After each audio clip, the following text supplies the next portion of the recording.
มีหลายคนถามมาวิธีเฮ็ดน้ำซอสใส่ข้าวจี่ปาเต้มื้อนี้สิเอาสูตรวิธีเฮ็ดมาแบ่งปันได้เบิ่งนำกันเด้ออันนี้จะเป็นซอสมักเล่นเนาะใส่ครึ่งถ้วยน้ำจิ้มไก่นี่ก็ครึ่งถ้วยแล้วก็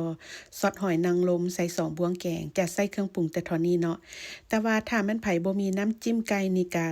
สิเจียวน้ำตาลก็ได้แล้วก็ใส่น้ำปลาใส่กระเทียมกับมะเขือตำลงไปเนาะหลังจากนั้นก็ใส่ซอสมักเล่นแล้วก็ซอสหอยลงไปหลังจากนั้นก็คนทุกอย่างให้เข้ากันแล้วก็เอาไปเคี่ยวไฟเด้อ เคี่ยวไฟอ่อนๆเนาะเคี่ยวก็บ่โดนดอกเคี่ยวพอให้ทุกอย่างมันสุกอีกครั้งหนึ่งเวลาเฮาปะเมียนมันจึงบ่บูดนะหลังจากนั้นก็ยกลงออกจากเตาได้เลยเนาะ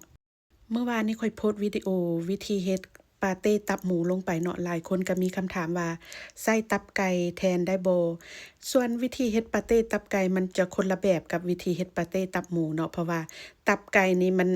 บ่แห้งคือตับหมูหันนะ วิธีเฮ็ดปาเต้ตับไก่นี่มันสิง่ายกว่าปาเต้ตับหมูเนาะแต่ว่ารสชาติตับไก่นี่มันสิออกขมๆของตับแหน่หั้นนะวิธีเฮ็ดปาเต้ตับไก่หั้นก็คือข้างหม้อเนาะแล้วก็เอาเนยจืดหรือเนยเค็มก็ได้เนาะใส่ลงไปแล้วก็เอาหอมแดงหรือว่าหอมบัวใหญ่กระเทียมลงไป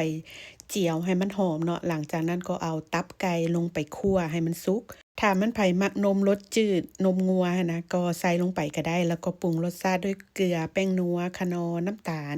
พริกไทยดำเนาะปรุงตามใจมักหั้นแหละหลังจากที่ตับไก่สุกแล้วก็